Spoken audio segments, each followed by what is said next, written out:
My name's Gary Kramer. I've been on a CPAP machine for, I want to say 15 years. And I heard about you guys through my daughter getting a hernia operation at Children's Hospital. I said, if you guys can know of anything that can help me with my CPAP machine or any known cures, that's when they gave me you and your husband's name. And it's been great ever since. I mean, just this mouthpiece that you have to wear. You don't have to worry about the air blowing on your wife or your spouse or whatever. And it's just great. I don't wake up at all during the night. So it used to be, oh, my mask fell off my face, or I have to readjust it every couple of minutes, it seems like.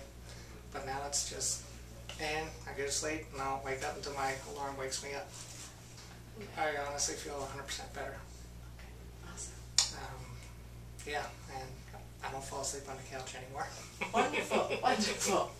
And I feel 100, I can't say 100% or more energized, but compared with the CPAP machine, quite. Well, Jan, I am so thrilled that you are having such success with your oral appliance. What can you tell me about your experience with this treatment? I love it. I'm glad that I did it. Traveling is wonderful. Vacations, just throw it in your purse and go. You don't have to pack it and have security go through it and all that kind of stuff.